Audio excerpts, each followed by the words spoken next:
우리가 사실 지금 어떤 공부를 하느냐 하면 수행이라는 말을 삶의 향상이라는 측면으로 대응해보자. 그래서 삶의 향상이라는 것을 어떻게 이해해야 할까라고 보니 삶이라고 하는 것은 기본적으로 소유의 삶이 있다. 그리고 존재의 삶이 있다. 이렇게 본 거죠. 소유, 욕계라고 하는 거고 존재의 삶은 색계, 무색계 이렇게 구성되어 있잖아요. 이럴 때에 삶의 향상이다라고 하는 거 어떻게 이해할 거냐라고 하니 첫째로는 소유의 삶 가운데에 향상하자.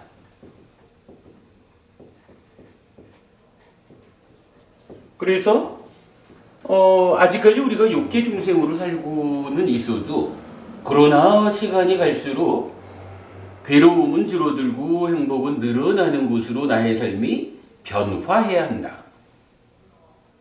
또한 욕계 중생이라고는 해도 금생은 우리가 인간의 몸으로 태어나서 인간으로서 최선의 삶을 살기 위해서 노력하지만 그러나 이러한 삶의 힘으로 다음 생에는 비록 수행 쪽으로 접근하지 못해서 더 높은 곳에 태어나지는 못한다 해도 욕계 세상에서도 하늘에 욕계의 여섯 하늘에 있죠. 다음 세상에는 하늘에 태어나야겠다. 뭐 이런 소유의 삶 가운데서 향상하는 요것도 사실은 수행이라고 보아야겠다. 어떤 방법이 있느냐? 대표적으로 오계를 지키는 거고 보시하는 거고 뭐 이렇게 나타나죠.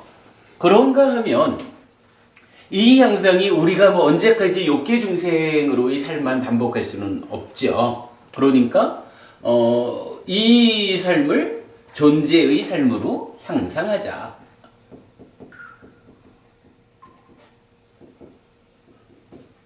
존재의 삶으로 향상하는 것, 요거 두 번째 단계의 수행, 이렇게 이해를 하자라고 한 거죠. 그러면 존재의 삶이라고 하는 것은 사실은 태어나기를 새끼 무새끼 하늘에 태어난 사람들 같으면 일상의 삶이 태어날 때 이미 소유적 사유, 까마라고 하는 이것을 떨쳐내고 태어났기 때문에 그냥 일상의 삶 가운데 소유적 사유 때문에 생겨나는 문제는 없어요. 삶의 영역 자체가 소유를 넘어선 영역이에요. 근데 우리는 태어나기를 소유의 삶 가운데 태어나 있다고요. 그러면 이제 우리가 삶을 좀 더 향상하자라고 하면 존재의 삶으로 향상하자라고 하는 이것은 무슨 방법으로 가능합니까? 라고 할 때 이게 수행이라고 하는 뭐 특별한 방법에 의해서 삼매를 성취한다. 요때 가능한 거잖아요. 그래서 욕계 중생인 우리가 존재의 삶으로 향상하자라고 하는 것은 삼매를 성취하는 것이다. 요 얘기가 되는 거예요. 그러면 이제 우리 입장에서 존재의 삶이 성취되었다라고 하는 것은 삼매를 성취했다. 삼매에 들어있다. 요 얘기가 되는 거죠. 그런데 이 삼매라고 하는 것이 초선에서부터 경전은 대표적으로 구차재정, 상수멸까지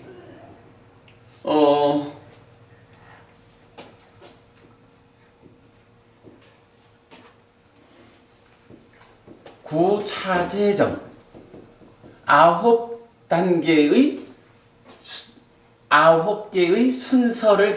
순서를 가지는 삼매 이렇게 말한단 말이죠. 구차재정 어떻게 구성이 되나요? 초선, 제2선, 제3선, 제4선이라고 하는 세 개의 삼매. 그 다음에 공무변처, 식무변처, 무서유처, 비상, 비비상처라고 하는 무색계의 삼매, 그리고 거기에서 아예 이 비상비비상처라고 하는 무색계의 가장 꼭대기까지를 넘어서는 것으로 삼매의 힘으로 도달할 수 있는 최고의 경지 상수멸이라는 게 있죠. 사실 상수멸은 색수상행식이라는 오온에 대한 집착 상태라고 하는 중생의 영역을 벗어난 거예요. 왜? 색수상행식 중에 상과 수 두 가지가 멸했다 이렇게 말하는 거잖아요. 표현을 좀 거꾸로 하자면 중생이 될 수 있는 자격을 상실했다. 중생은 어쨌거나 색수상행식 오온이 있고 거기에 집착되었다. 이래야 욕계, 색계, 무색계 어딘가에 중생이란 말이에요. 그러니까 상수멸은 무색계까지라는 이 중생의 영역을 벗어났지만 어찌됐든 삼매의 힘으로 도달하는 것. 이래서 9단계의 순서적인 삼매 이렇게 말한단 말이죠. 그러면 이제 삶을 형성하자라고 하는 것의 세 번째 단계는 뭔가요? 세 번째는 존재의 삶 가운데 향상하는 거죠. 그럼 이 얘기는 뭔가요? 구차재정이라고 하는 삼매를 심화시켜 나가는 요거. 아무래도 초선보다는 공무변처 이 하늘이 훨씬 더 향상된 삼매. 그 상태의 삶의 질로 따지면 효선보다 월등히 뛰어난 삶의 질을 가지고 있는 무색계 하늘 이렇게 말하는 거잖아요. 그러니까 그게 세 번째로 우리 삶을 변화한다. 어떻게? 향상으로 변화한다. 수행이다. 이렇게 말한 거죠. 그런가 하면 수행은 이 세 가지로 끝나지를 않죠. 어찌 보면 이러한 삼매 가운데 향상하자라고 하는 삼매의 심화라는 여기까지는 사실은 부처님 가르침 아니고도 갈 수 있는 영역이죠. 그래서 대표적으로 우리가 알 수 있는 게 부처님께서 깨달음을 얻기 전에 출가해가지고 삼매 수행을 할 때 처음에 어떻게 하나요? 알라라깔라마라는 스승에게서 무소유처를 익힌다고요. 우따까라마뿌따라는 스승에게서 비상비비상처라는 무색계의 최고 하늘까지를 익히잖아요. 그리고는 이게 내가 출가한 목적을 만족시키지 못한다. 목적에 부합하지 않다. 왜냐? 무소유처가 됐든 비상비비상처가 됐든 매우 행복하고 오래 사는 삶이 세상이기는 하지만 그러나 결국은 늙고 죽어야 하는 이러한 윤회하는 삶의 영역 안에 있다. 이래가지고 떠나잖아요. 이 얘기로 보면 부처님이 깨달음을 얻기 이전에 이미 무소유처 비상비비상처라는 높은 삼매의 경지는 이미 인도 안에 존재했던 거거든요. 그러니까 불교 아니래도 이러한 삼매 가운데 형상하는 그 삶은, 근데 아마 상수멸은 좀 예외인 것 같아요. 경전 어디에도 부처님 깨달음 이전에 불교 밖에 상수멸이 있었다라는 얘기는 제가 못 본 것 같아요.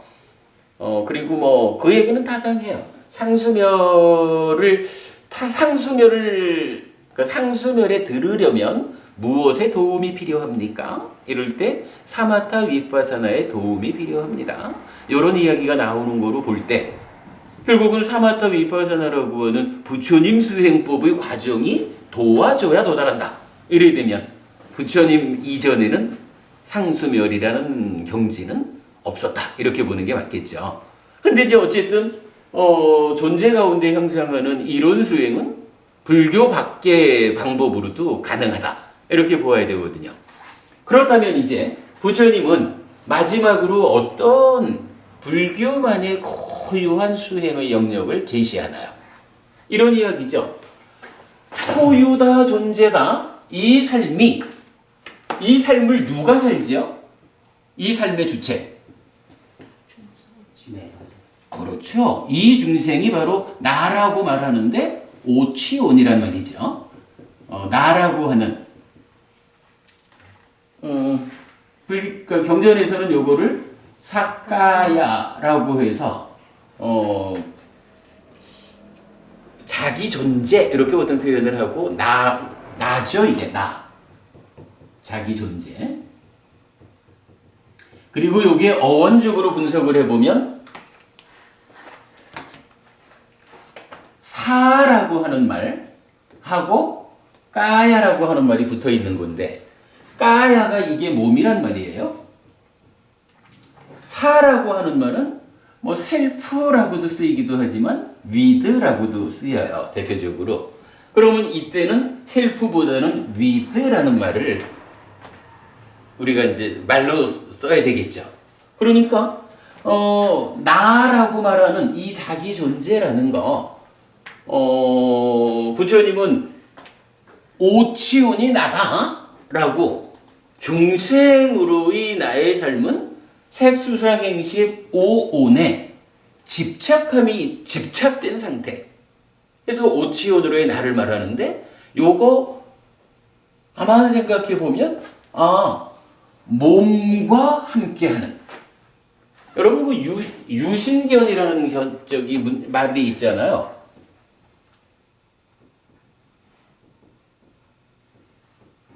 유신견이라는 거 무슨 말이죠?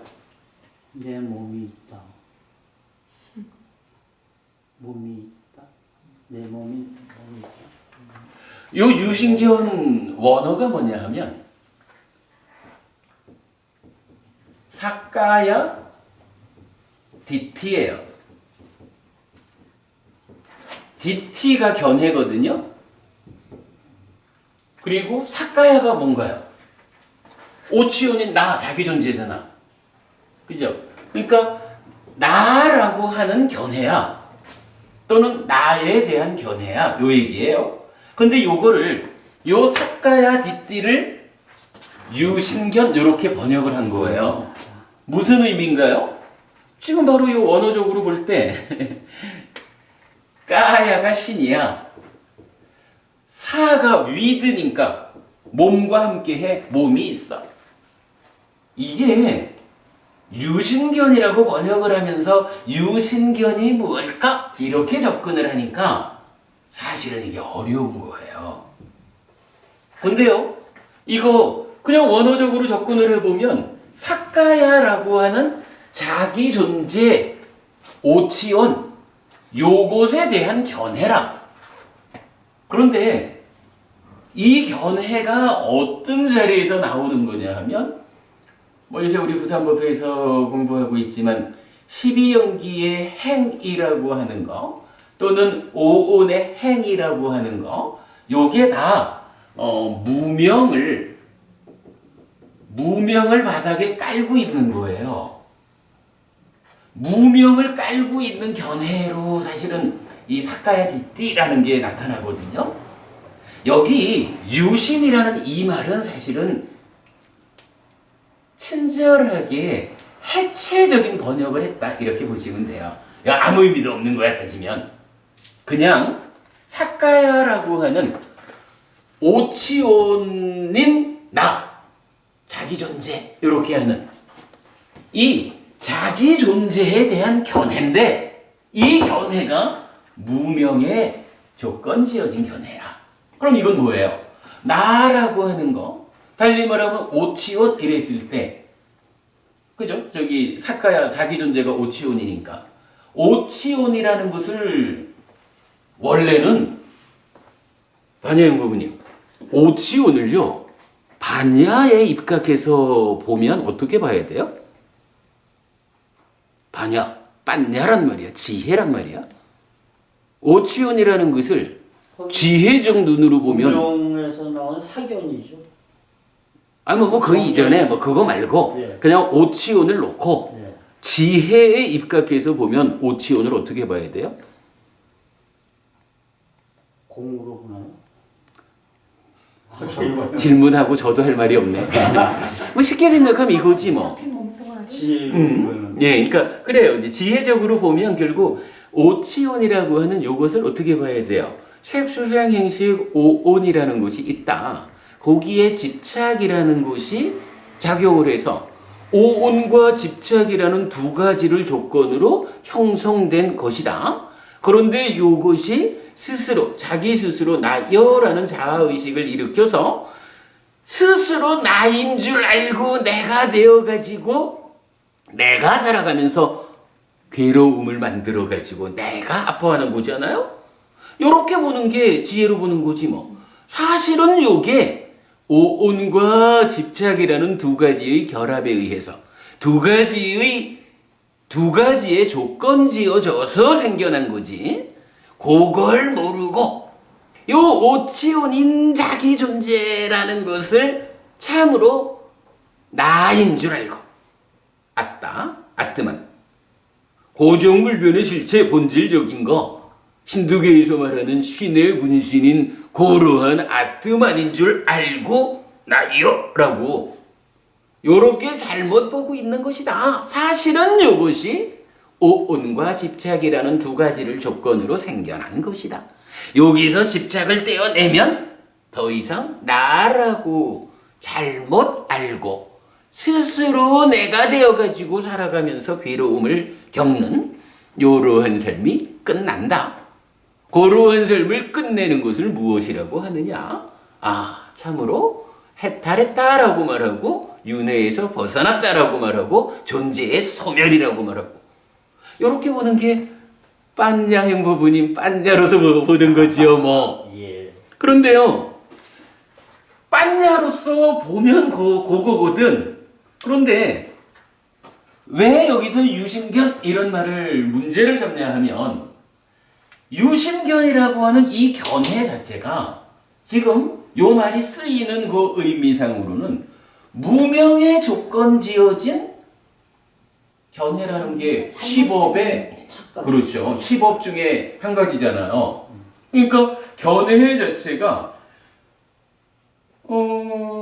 뒤에 보겠지만은 이 10업 자체 10업을 놓고 10악업은 당연히 우리가 10악업은 저기 벗어나서 10선업을 지어야 되잖아요. 10선업이라고 하는 것도 중생이긴 하지만 공덕을 지어가지고 높은 세상에 태어나서 행복하자. 요런 것은 경전이 이제 커다란 마흔의 경이라는 경전이 있어요. 경전에서 알려주기를 번뇌의 영향하에 있는 10선업. 그런가 하면 이제 아라한도 가만 동명고부님 아라한도 업을 짓나요? 안 짓습니다. 그렇죠. 네. 근데 그거 잘못하신 거예요. 몸이 몸의 여부를 떠나서 일단 선업을 행위를 했나? 하잖아요. 그렇죠. 행위를 하는 거예요. 그러니까 배우면 돼요. 모두가 그렇게 알아요. 업을 지으면 안 되는. 아니 그러니까 업에 대한 시각의 차이라. 이게 저 몇 년 전에 제가 누구랑 얘기하다가 아라한이 업 짓는다는 얘기를 했다가 얼마나 공격을 받았는데요. 저 공격 안 해요. 네. 근데 이제 그게 사실은 잘못된 알미라. 예. 경주는 커다란 마흔의 경 맞지만 이거야 17번이냐 18번이냐 117번이지. 117번에서 보면 이거 우리 조만간 공부할 건데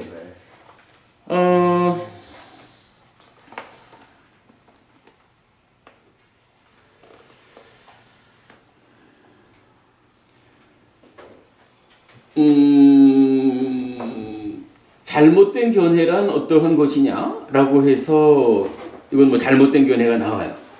올바른 견해란 어떠한 것이냐? 나는 올바른 견해에는 두 가지가 있다고 말한다. 비구들이여, 번뇌의 영향을 받기 때문에 일정한 공덕이 있어도 집착의 결과가 따르는 올바른 견해가 있고, 그러니까 번뇌의 영향을 받는다. 요거 달리 말하면은 번뇌를 조건으로 하는 무명, 이래서 시비연기적으로 중생의 삶을 사는 걸 말하는 거예요. 그러나 분명히 우리가 중생으로 있어도 공덕행, 선업을 짓잖아. 그런데 그거 말고 비구들이요, 번뇌의 영향을 받지 않기 때문에 세상을 뛰어넘고 고귀한 길의 경지에 드는 올바른 견해가 있다 라고 하면서 이 동일한 동일한 이야기가 어디까지 연결이 되냐 하면 팔정도 중에 정명까지. 그러니까 정견, 정사유, 정어, 정업, 정명. 근데 요 중에 말이죠. 정견, 정사유, 정어, 정업까지가 뭐냐 하면 십선업이라고. 뒤에 우리가 더 보죠. 근데 뭐 이건 요 정명 빼고 앞에 네 가지가 십선업이라고요. 십선업을 말하면서 번뇌의 영향을 받는 중생의 삶 가운데도 공덕을 짓는, 그래서 좋은 세상에 태어나는 이러한 십선업이 있는가 하면 번뇌의 영향에서 벗어난, 번뇌의 영향 벗어났다라는 거 뭐예요? 무명을 제거했다라는 말이고 아라한이거든. 번뇌의 영향을 벗어난 십선업이 있는 거라. 그러니까 업이라는 거는 여기서 단순히 뭔가 말과만으로 행위하는 게 업이에요. 이 업이 중생이다 보니까 오치온인 삶을 살다 보니까 무명의 영향하에 12연기적으로 그렇죠? 이 무명 때문에 선업을 짓는다라고 해도 번뇌 가운데 짓는 중생의로의 공덕 이렇게 된다라는 거고, 그 가운데에 이 행위가 행위의 주관인 내가 이제 번뇌를 소멸하고 무명은 버려지고 명이 일어난 이런 아라한의 삶으로 삶이 바뀌었네? 그럼 어떻게 돼요? 그래도 이 아라한도 행위를 하는 거예요. 뭔가 물건만으로 행위를 해요. 근데 더 이상 번뇌의 영향을 받지 않아. 번뇌의 영향을 받지 않는 십선업이 있는 거라. 아라한도 업을 짓는 거예요. 근데 이제 이게 사실은 뭐 이런 부분을 주목하지 못하다 보면 우리가 주로 뭐 업장 뭐 이런 것 때문에 업은 나쁜 거 이렇게 이해를 하고 있어요.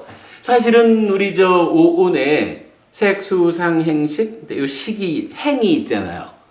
요 행에 대해서는 사람들이 또 굉장히 관대해요. 그래서 업은 나쁜 거고 행은 나쁘지 않은 것까지를 포함한 이런 식으로 이해를 좀 하는 것 같아요. 근데 공부를 해보면 정반대예요. 지금 우리가 보듯이 업이라고 하는 것은 번뇌의 영향을 받지 않는 십선업, 이래서 아라한도 번뇌 없이 행위해 이러 되는 거예요. 근데 행이라는 거, 오온의 행은 정의 자체가 뭐냐 하면 상카따와 아비상카론띠 두 개를 이제 결합시킨 말인데, 상카따라는 자체가 뭐냐 하면 인식 과정에서 탐진치가 함께 일어난 상태, 탐진치가 함께 일어난, 달리 말하면 무명과 함께하는 상태에서 형성한다. 뭔가 말과만으로 행위한다. 오온의 행은 오히려 무명 위에서 행위하는 거야.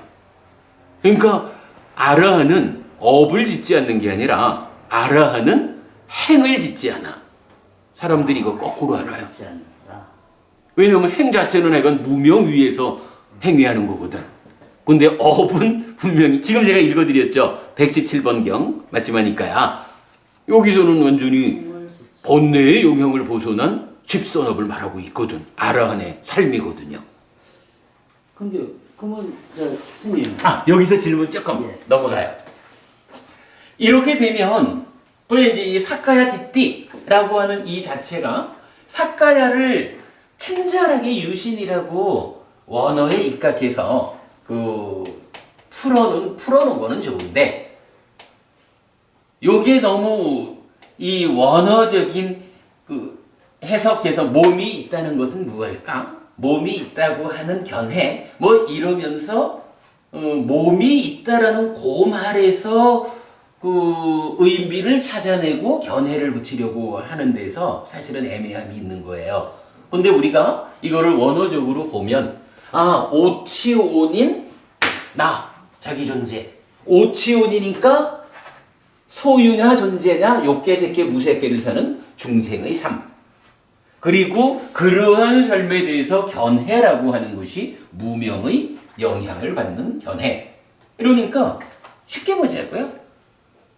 오치온이어서 중생으로 살아가는 나에 대해서 사카야, 뭐 유신 이렇게 보지 말고 일단 이러한 나, 자기 존재에 대한 견해인데, 이 견해가 무명의 영향을 받아가지고 반야행법은 빤야에 입각해가지고 요렇게 형성된 것이야. 그거 집착을 떼버리면 해탈하는 거야. 요렇게 지혜로서 보지 못하고 요러한 무명 위에서 나를 보는 잘못된 견해, 사견이 작용하는 거니까 이 오치원에 대해서 나라고, 고정불변의 실체라고, 변치 않는 고놈이라고, 요렇게 나를 잘못 보는 게 유신견이잖아.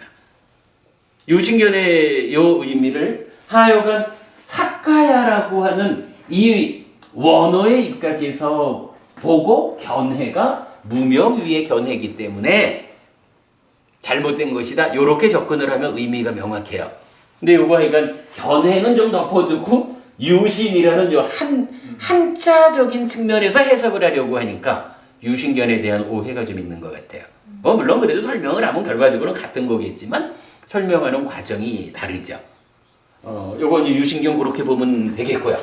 어쨌든 뭐 요러한 이 삶이라는 거, 오치원인 내가 사는 삶의 영역이 욕계, 색계, 무색계하고 소유의 삶이냐 존재의 삶이냐 이랬잖아. 그리고 여기까지는 어쨌든 부처님 가르침 아니고래도 무소유처, 색계, 비성비비성처 올라간단 말이에요. 이제 부처님 가르침의 본질적인 영역은 어디냐라고 하니까 결국 이제 부처님이 그거 본 거죠. 이 사카야 자기 존재라고 하는 이거가 참으로 빤야에 의해서 보니까 이게 본질적인 존재 아니다. 이거 아뜸은 아니다. 라고 말하는 거 아니에요. 이거 우리가 이거 붙잡고 평생 가도 이 존재에 내재한 문제는 해결되지 않아. 그러니까 무소유처 비성비비성처까지를 부처님 갔다가도 떠나잖아. 왜? 언젠가는 죽어야 되고 또 태어나야 되는 윤회한다라는 존재에 내재한 문제까지는 비상비비상처를 가도 해결되지 않는다. 이래가지고 이제 부처님 그 다음에 보리수 밑에 앉아가지고 어떤 일을 하는 거예요? 참으로 돌아보니 존재하는 모든 것 안에는 힌두교가 말하는 아트만이라고 하는 본질적 존재, 신의 분신, 고정불변의 실체 이런 거 없더라. 모든 존재 자체가 그러한 아트만 아니더라. 이렇게 말하는 게 무아라고 말하는 거잖아요. 그래서 아트만 없음. 오치온으로의 삶에서 이제 넘어서서 그 오치온이 사실은 본질적 존재 아니다. 본질적인 거 아니기 때문에 오치온이라고 하는 중생을 구성하는 오온과 집착이라는 요 두 가지 조건을 바로 모아가지고 집착이라고 하는 한쪽 조건을 끊어버리면, 그죠? 요 한쪽 조건을 끊어버리면 어떻게 돼요? 오치온이라고 하는 이 자기 존재 자체가 소멸하는 거죠. 존재를 소멸하는 거죠. 그럼 어떻게 해요? 존재인 줄 알고 있던 그곳에서 존재가 소멸하니까 참으로 존재 아님, 존재 없음. 괴로움을 겪어야 하는 이 삶의 주인공이 소멸한. 요거를 우리가 뭐라고 불러요? 그거 해탈했다. 이렇게 부르잖아요. 그거 윤회에서 벗어났다.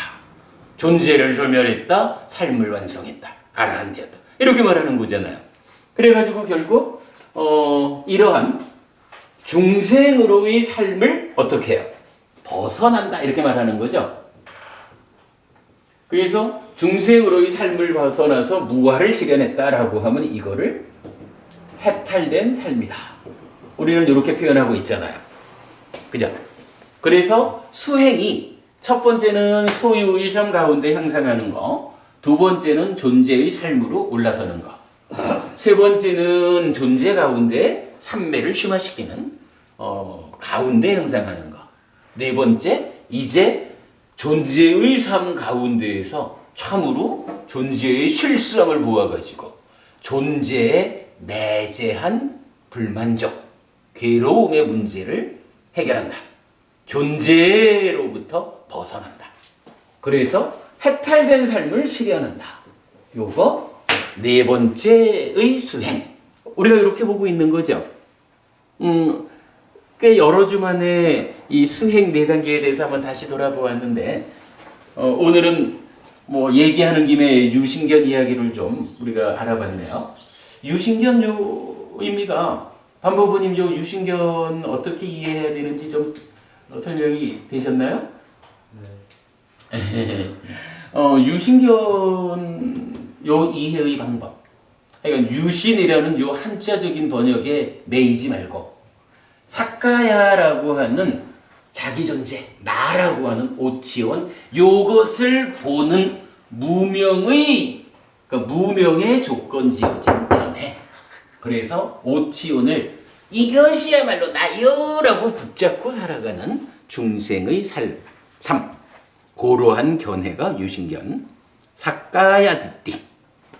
이거 이제 그 내용 본거로 하고요.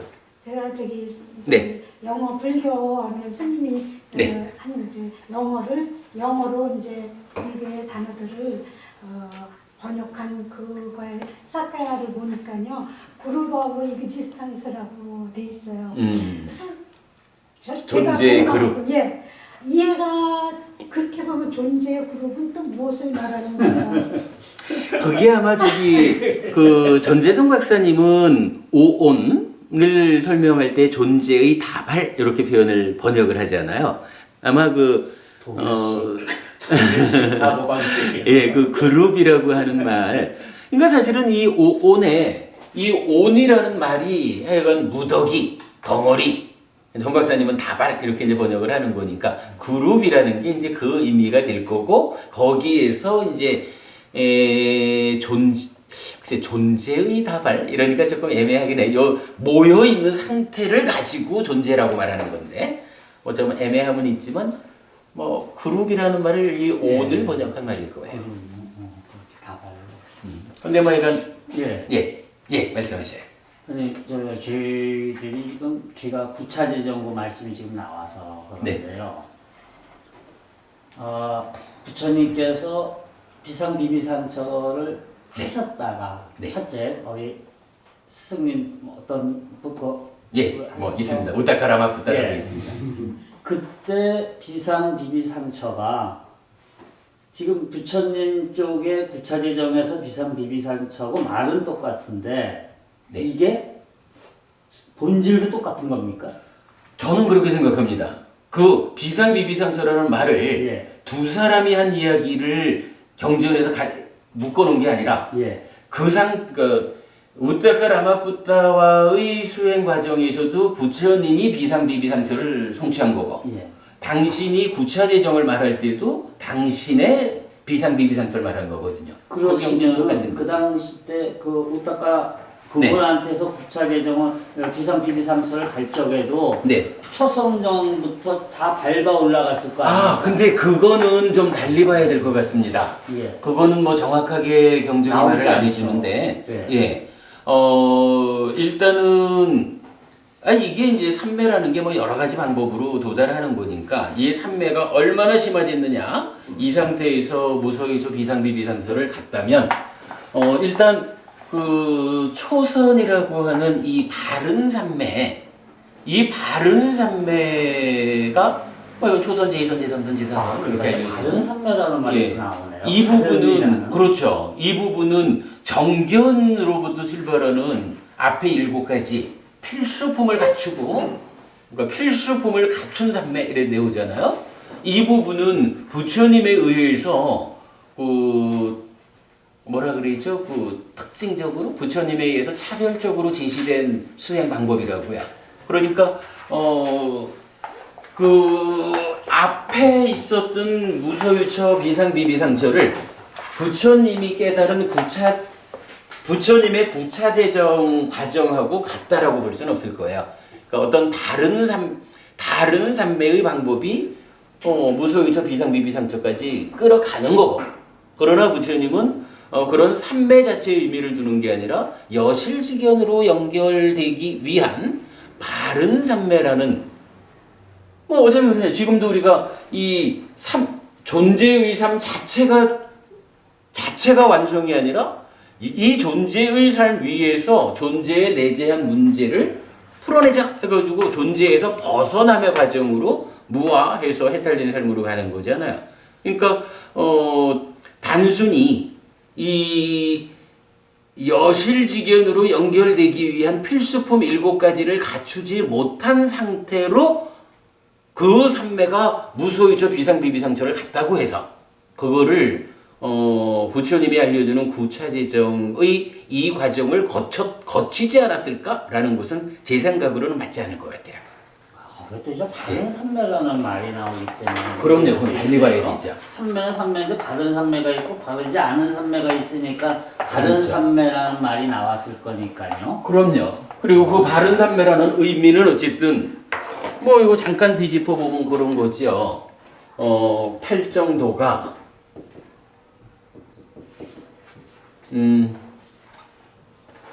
정견, 정사유, 정업,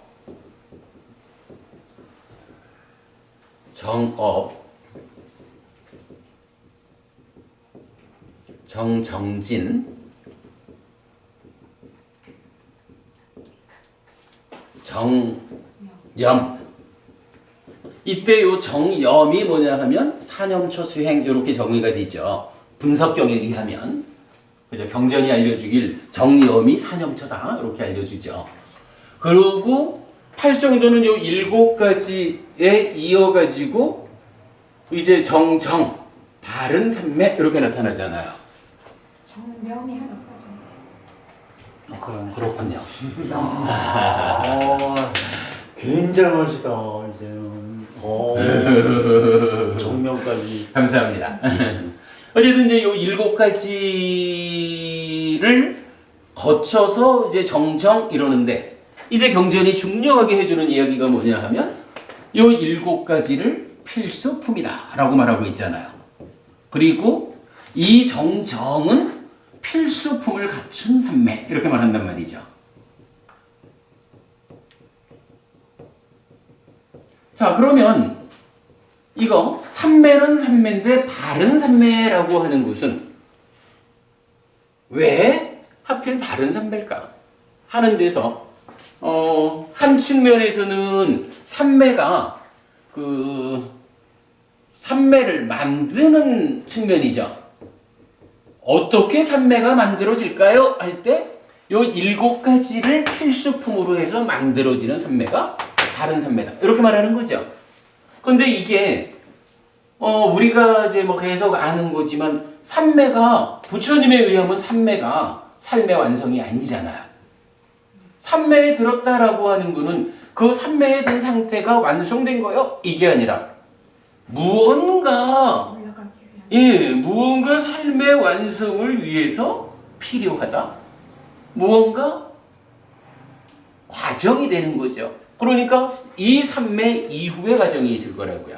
이 산매 이후가 어떻게 되나요? 자, 사실은 단순한 거예요.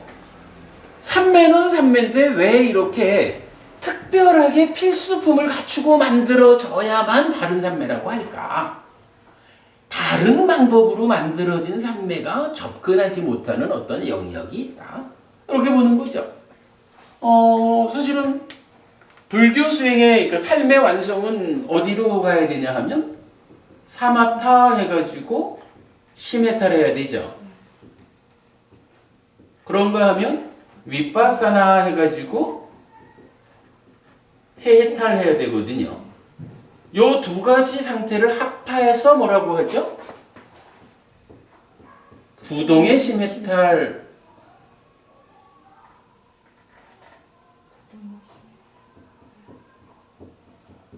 이렇게 말하잖아요.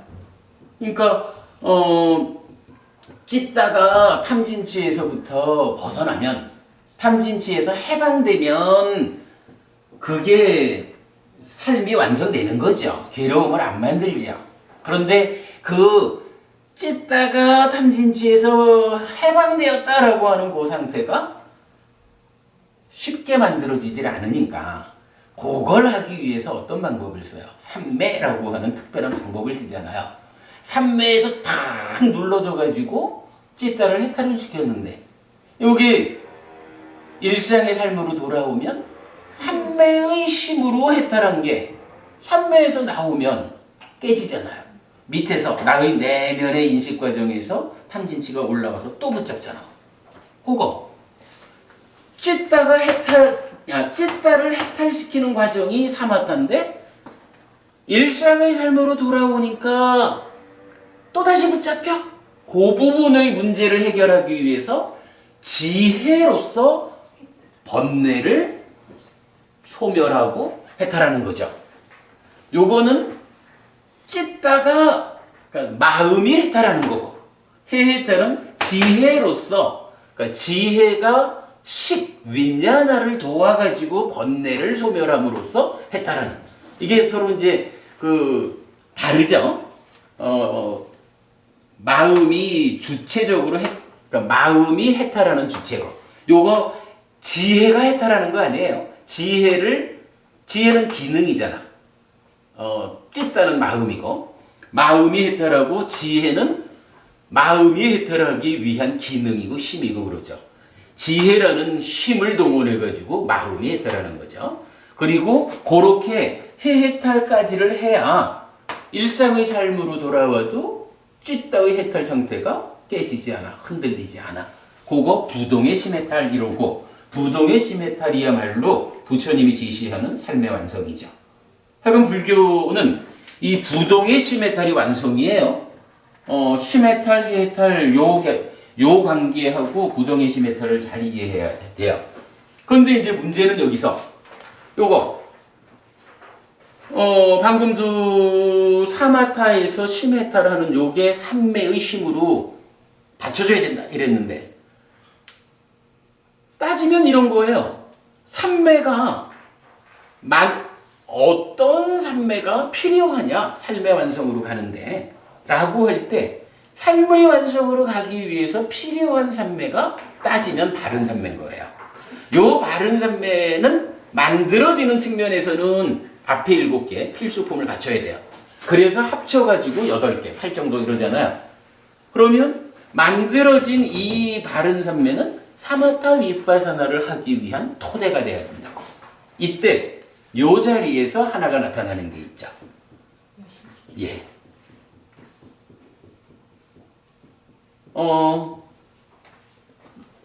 하여간 사마타, 심해탈이라고 하는 게 염오, 이탐, 심해탈 요 과정 즐기지 않고 환영하지 않고 묶여있지 않음으로써 즐김, 난디를 생겨나지 않게 하는 염오 이렇게 가는 거잖아요. 즐기지 않고 환영하지 않고 묶여있지 않으려면 참으로 존재하는 모든 것들이 정말로 본질적인 것이다. 변치 않는 것이다. 요런 눈으로 보면서 세상을 살아가지고는 즐기고 환영하고 묶여있음으로써 찢다가 가래가 되도록 하지 그걸 못한단 말이죠. 그래서 즐기지 않고 환영하지 않고 묶여있지 않음으로써 사마타 수행을 진행하자 이러려면 필요한 게 뭐냐 하면 본질을 봐야 돼. 참으로 모든 존재가 상나 가정이 아니라 무상고 무아 부정이요. 요걸 볼 수 있어야 되잖아요.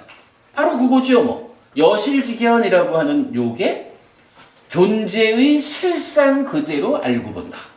무상고 무아 부정을 본다. 요거잖아요. 바른 삼매의 의미가 여기서 알려지는 거예요.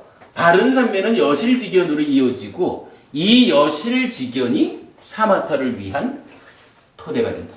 이렇게 해서 연결되는 거잖아요. 물론 이 여실직연이 가능한 이유가 뭐죠? 이 정견이라는 게 뭐예요? 정견이 고진멸도 사성제를 아는 거 이렇게 정의가 되죠. 근데 고진멸도 사성제를 안다라고 하는 것은 여러 경전을 종합해 보면 이것은 무상고 무아를 아는 거와 같은 의미로 사용이 되죠. 그러니까 정견이다라는 거 우리가 부처님한테 배워가지고 참으로 존재하는 모든 것들은 무상고 무아 부정이여 라고 그 실상을 배워 아는 가운데 출발해가지고 산매에 들면 이미 산매에 들어있는 그 상태의 견해가 알고 보는 자체가 무상고 무아라. 이걸 그러한 산매를 지속적으로 닦아나가니까 어떻게 돼요? 당연히 이제 그러한 견해로부터 출발한 산매니까 여실지견으로 연결이 되는 거죠. 이런 관계가 이제 설명이 돼요. 그래가지고 대략 이런 건데, 그러니까 정정을 중심에 두고 만드는 측면에서 필수품 7가지, 그리고 이것이 만들어진 다음에 이제 활용이라고 표현을 할까요? 활용의 측면에서 여실지견으로 이어지기 때문에 사마타 윗바사나라고 하는 궁극의 깨달음의 과정으로 넘어가는 거죠. 요렇게 놓고 보면 사실은 팔정도가, 요것도 우리가 좀 잘 봐야 돼요. 팔정도를 정견부터 정정 이러니까 바른 산매를 만드는 데까지를 팔정도라고 볼 수가 있어요. 근데 경전은 그렇게 말하지는 않아요. 경전은 팔정도 자체도, 그러니까 깨달음 자체를 2단계로 말한다 이렇게 말하죠. 고진멸도 사성제 자체도 2단계로 말하는 게 설명이 되고 있고요. 마찬가지 팔정도도 1단계 깨달음의 측면으로 보면 산매를 만들어서 만들어진 산매가 여실지견 하는데 여기까지로 1단계를 말하고, 그런가 하면 팔정도의 전체 영역 2단계는 이 바른 산매를 닦아가면, 바른 산매를 닦고 많이 행하면, 이렇게 이제 경전이 말해요.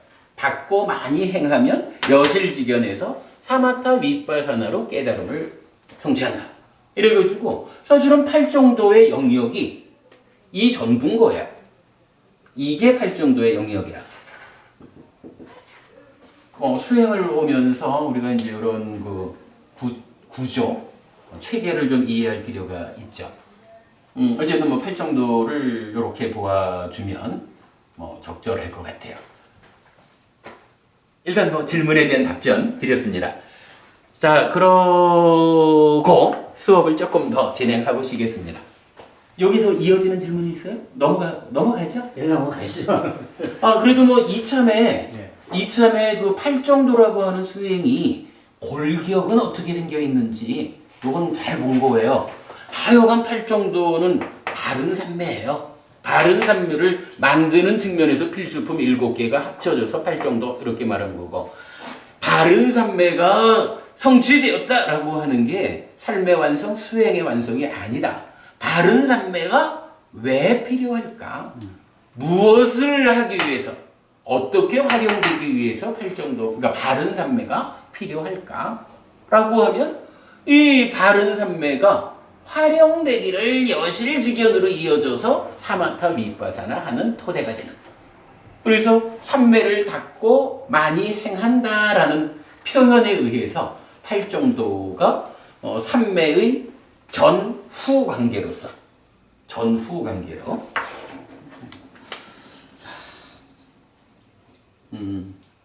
팔정도의 영역, 바른 산매의 전후 관계로, 전후 관계를 포괄하는 것이다. 요렇게 그 팔정도의 영역을 보셔야 돼요. 그리고 요거 부산 법회에서 나눠드렸구나. 그 고진멸도 사성제가 2단계로 설명되고 있는 거를 그림으로 그려서 제가 나눠드린 게 있는데, 이 고진멸도 도성제를 말하면서 경전은 하나로는 팔정도 이렇게 나타나고, 또 하나로는 사마타 윗바사나라고 나타나요. 근데 이제 요거를 도성제만 가지고 보면 사마타 윗바사나는 그럼 팔정도와 그 범위가 다른 건가?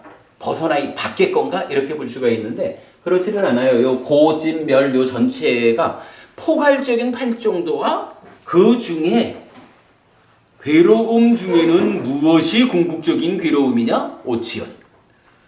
집성제. 괴로움을 일으키는 그것에 가장 바닥엔 무엇가 있느냐? 이거는 사실은 보통은 집성제 이러면 가래 이렇게 말하는 거잖아요. 또 12연기 이렇게 나오는데 궁극적으로 뭐가 있느냐? 무명과 유애. 유애라고 하는 것은 가래 중에 존재의 가래. 욕계를 넘어선 색계 무색계 존재의 삶의 수준의 오염이죠. 그런가 하면 멸은 어떻게 나타나냐 하면 무명이 제거된 것으로의 명, 그리고 유애가 제거된 것으로의 해탈 이렇게 나오거든요. 그러면서 도성제로 사마타 위파사나 이렇게 나타나는 거라. 그러니까 기본적으로 고진멸도 사성제 이러면 괴로움이 가래 때문에 생겨나는 거예요. 가래가 소멸하면 괴로움이 소멸하는 건데 그 가래를 소멸하는 게 팔정도요. 요렇게 설명되는 거라면 그거를 아예 그냥 그 궁극적인 영역에서 말하자면 괴로움이라는 것은 그 궁극이 오치온이야. 오치온고. 그저 내가 집착 때문에 중생이 되어 있다라고 하는 이 자체가 본질적인 그러니까 괴로움의 본질이요. 요거죠. 그거 무명과 유애라고 하는 요것 때문에 오치온이 되어 있는 거예요. 당연하죠. 무명과 가래 중에 요게 뺀 유애 요거죠. 그러면 무명을 제거해서 그러니까 무명이 버려지고 명이 일어난 상태, 유애가 버려진 해탈한 상태. 요게 고멸이요. 그거 하려면 어떻게 해야 된다고? 사마타 위파사나가 필요해. 그러니까 고진멸도 사성제가 포괄적으로 있는 거를 그 본질의 자리만을 또 한 단계로 설명해주고 있는 그 2차적으로 설명되는 사성제가 있단 말이죠. 그렇게 설명이 되고 있거든요. 근데 이제 결국은 그런 개념에서 보면 사마타 위파사나가 도성제의 궁극이다라고 하는 거. 팔정도를 벗어나 있는 게 아니라 팔정도의 영역이 바른 삼매의 전후 관계를 포괄한다. 요런 의미로 이해를 하시면 뭐 수행에 대한 골격이라고 해도 좋을 거예요. 한번 적어볼까요? 수행의 골격.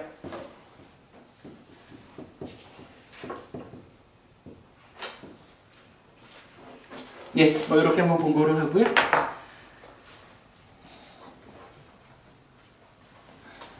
목을 좀 쉬면 안 될까요?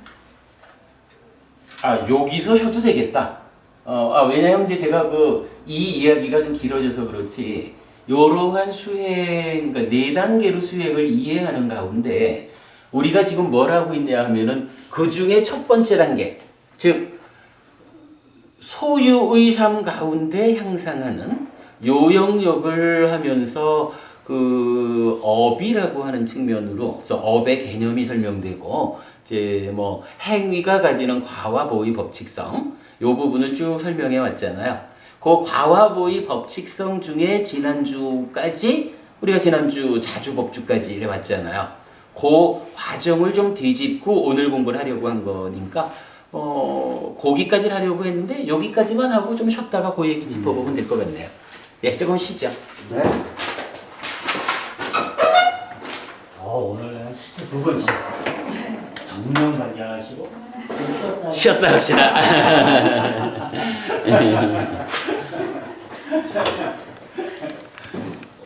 예, 2번째 수업 시작하겠습니다. 그래, 이제, 앞의 시간에 우리가 삶의 향상을 4단계로 보았고요. 그 중에 현재 우리가 첫 번째 단계인 욕계 중생, 즉 소유의 삶 가운데 향상하는 첫 단계의 수행 과정을 공부하고 있죠.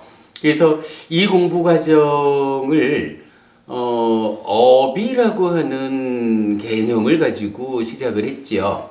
그래서 업이 무엇냐라고 보면 뭔가 말과만으로 행위하는 것이다. 그런데 이 행위가 그냥 행위하는 것일까? 뭐 원인, 조건이랄 게 있을까? 라고 할 때 3종 외도 우리가 같이 알아보았죠. 그러면서 부처님은 찌따, 마음 심자를 쓰는 이 마음이 원인이 되어서 뭔가 말과만으로 행위하고 그 결과로 고와 고멸, 고와 락을 결과가 맺는다. 이렇게 알려주죠. 그래서 우리가 거기에 또 질문을 해본 거죠. 누구나 다 찢다를 원인으로 뭔가 말감안으로 행위를 한다면 왜 누구는 괴로움을 만들고 누구는 행복을 만들까? 이 질문에 대해서 부처님은 다시 탐진치라는 것이 있다. 탐진치의 조건 지워져서 찢다가 오염되면 오염된 찢다가 뭔가 말감안으로 오염된 행위를 해서 괴로움을 만들고 이 찢다의 조건 관계에서 찢다가 잘 제어되면 청정해진 찢다가 뭔가 말감안으로 청정한 행위를 해서 행복을 만든다. 요거 우리가 업의 개념으로 요것이 불교의 중심이다. 이 업의 개념을 전후 관계로 확장해 가면 삶의 메커니즘이 그려지고 그 메커니즘에 번호를 매겨주면 12연기고 그 가운데 12연기적으로 발생하는 괴로움의 문제점들을 찾아가지고 그 문제에 어떻게 대응해서 괴로움을 소멸할까라고 하는 게 좀 전에 우리가 보았던 정청, 바른 산매를 중심에 두고 그 전후 관계로 수행이 설명되는 이런 내용을 우리가 그동안 알고 있죠. 그래서 업의 개념을 전후 관계로 확장하면 이것이 우리 삶이다, 불교다 라고 보았어요. 그래서 이 업의 개념을 우리가 또 어떻게 표현을 했느냐 하면 업, 즉 행위가 가지는 과와 보의 법칙성이 있다. 만약에 이것이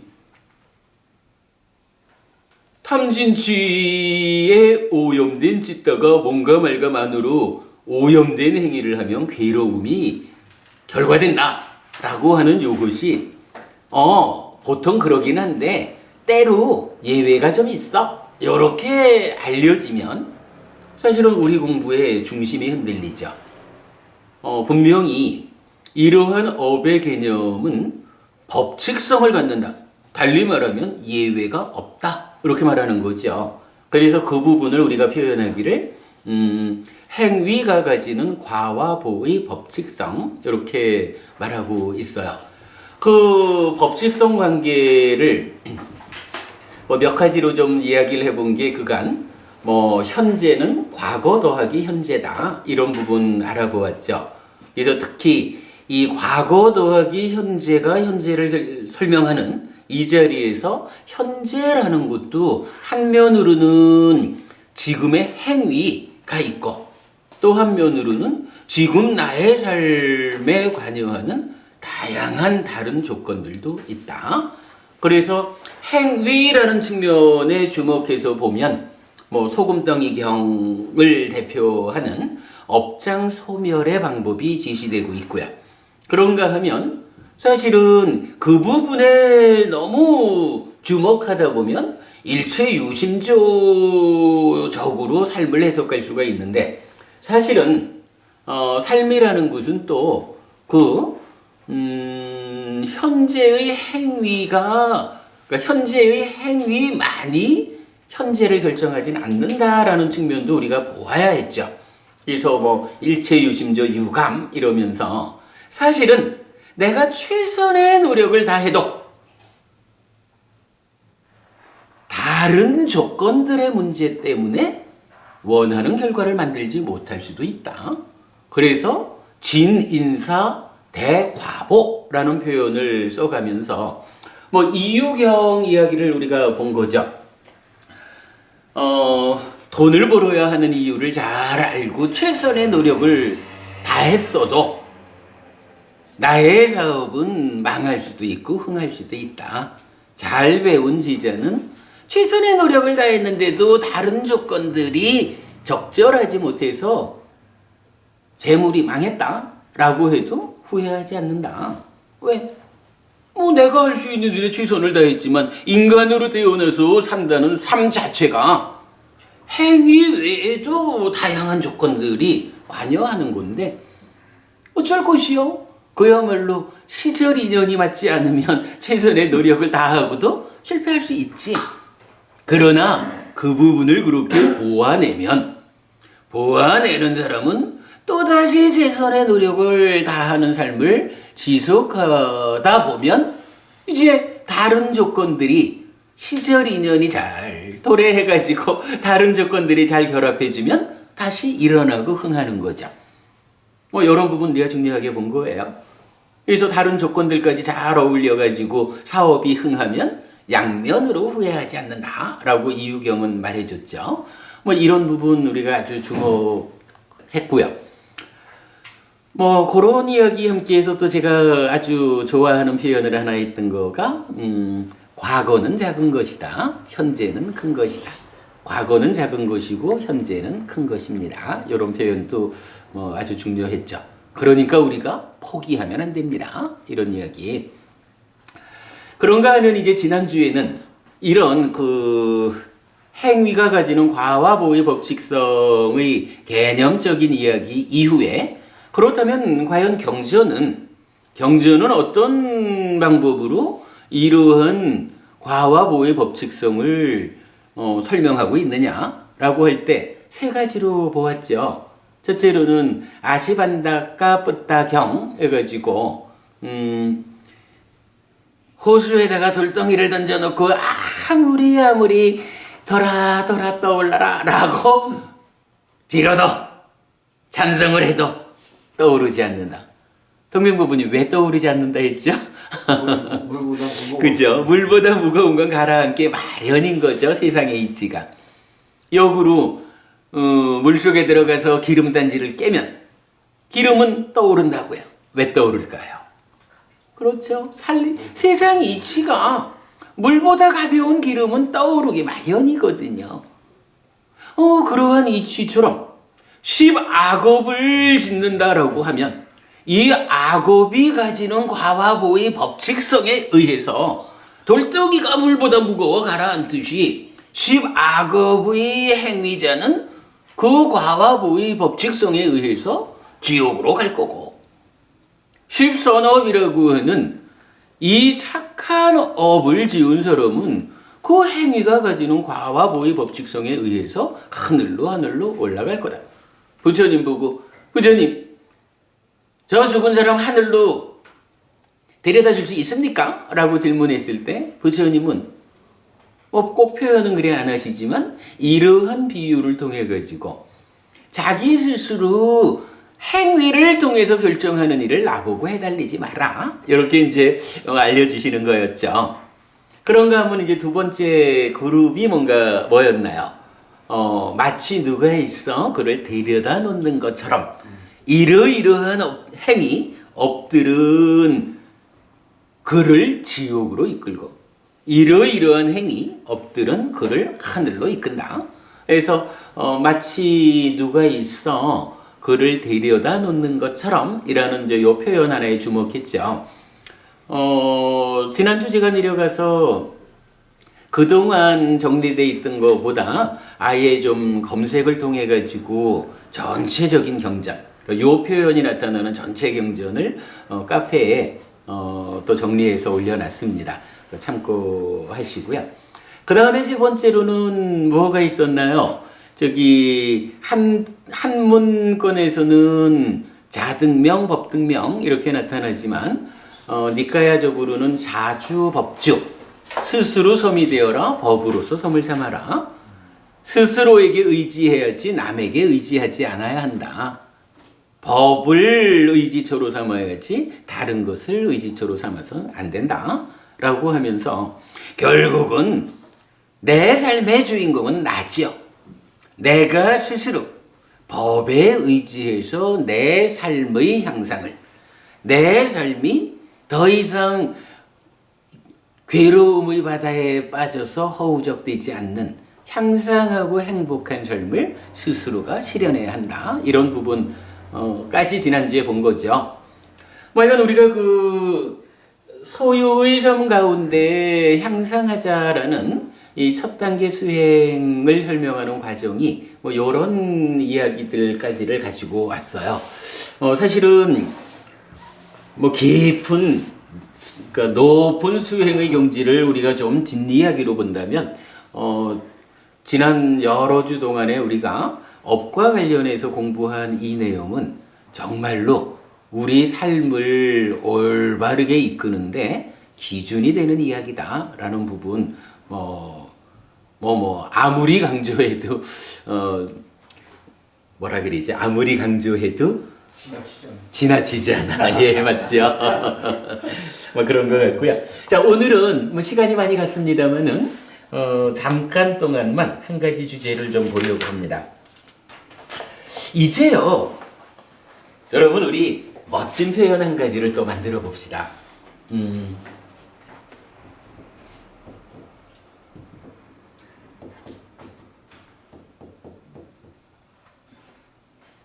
요새 그 절에 다니는 부모님들이 그런 이야기를 하죠.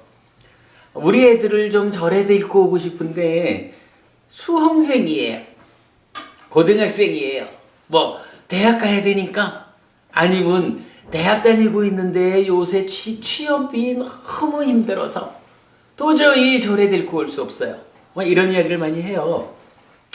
이런 측면을 볼 수 있습니다. 절에 온다라고 하는 게 그냥 뭐 절에 와서 편안히 쉬자 이런 개념으로 우리가 절에 오려고 하는 것은 아니라고 본다면, 절에 온다, 어떤 형태로든 부처님 가르침을 배운다 라고 하는 이 행위가 내 삶에서 어떤 의미를 가지는 것인가 하는 부분을 명확히 하자면 우리 좀 다른 측면에서 보아야 할 거예요. 만약에 말입니다, 어떠한 목표를 향해서 가는데 그냥 가는 방법하고 거기 가기 위한 아주 잘 준비된 기술, 테크닉이 있다면, 뭐 우리가 뭐 여러 가지로 뭐 운동 경기를 하는데도 그냥 막무가내로 운동하는 거 하고 테크닉을, 기술을 배워가지고 하는 거하고는 성과가 다르죠. 우리 뭐 태권도도 그렇고 유도도 그렇고 옛날에 보니까 이 씨름이요, 진짜 산 같은 덩치를 그게 묘하더라고요. 유도하는 사람들은 똑같은 말을 유도해서 하겠지만, 저는 옛날에 이래 보니까 그러니까 씨름 선수가 산만한 덩치를 그야말로 아주 가볍게 눕히더라고요. 아니, 어떻게 그게 돼요? 라고 하니까 씨름이 굉장히 기술이 많더라고요. 씨름이 기술을 잘 익히면 산 같은 덩치가 와도 안 진다는 거예요. 그거 보면 그냥 막무가내로 힘으로 몰아치는 거에 비해서, 물론 힘이 있어야 되겠죠. 그 힘에다가 기술, 테크닉을 얹어가지고 경기에 나서면 아마 힘 곱하기 몇 곱절, 이 기술이 갖는 힘이 있잖아요.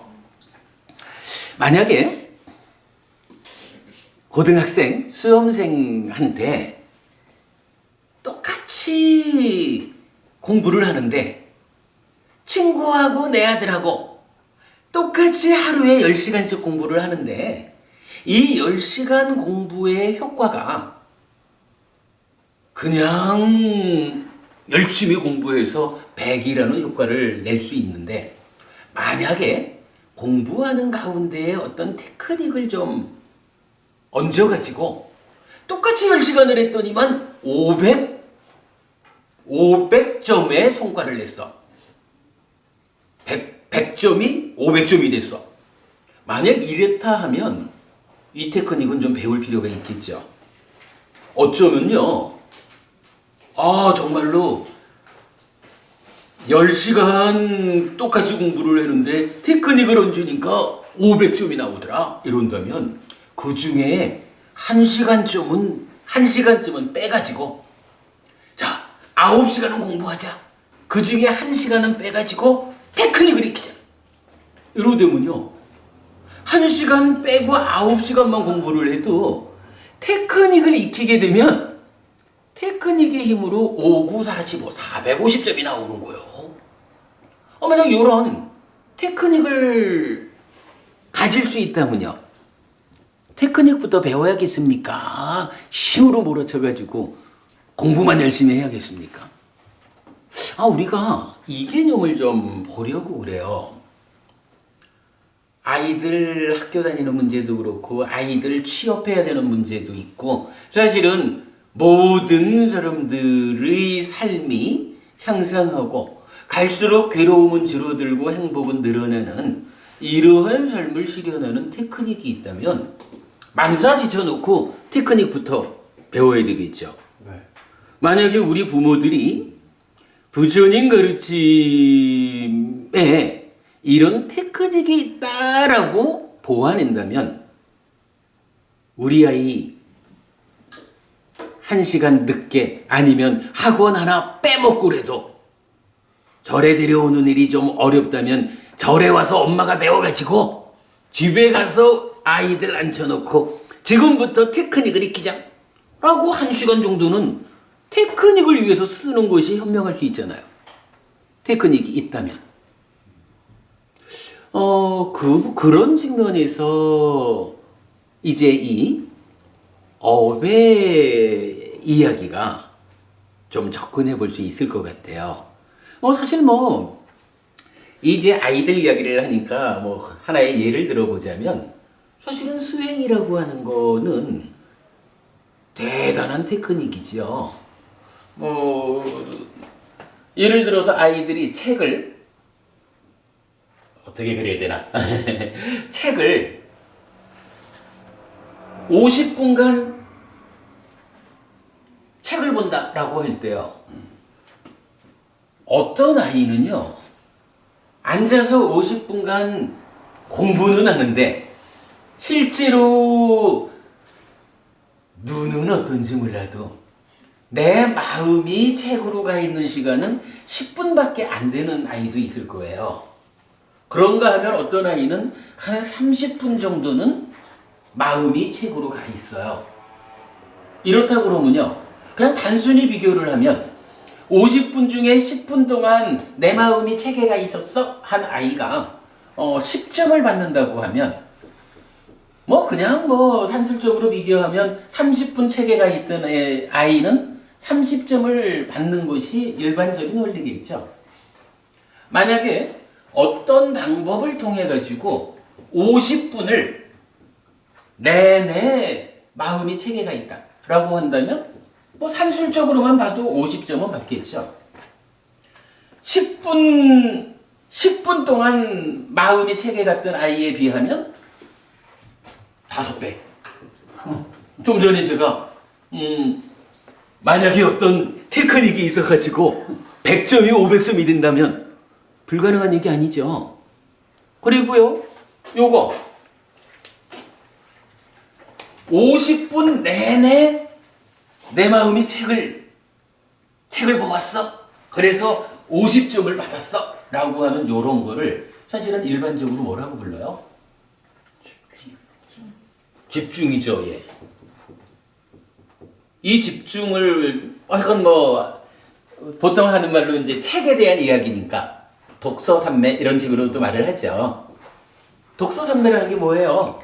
50분 이런다면 50분 내내 책이 너무 재미있어가지고 내 마음이 책을 떠나지 못하는 거. 독서산매잖아요.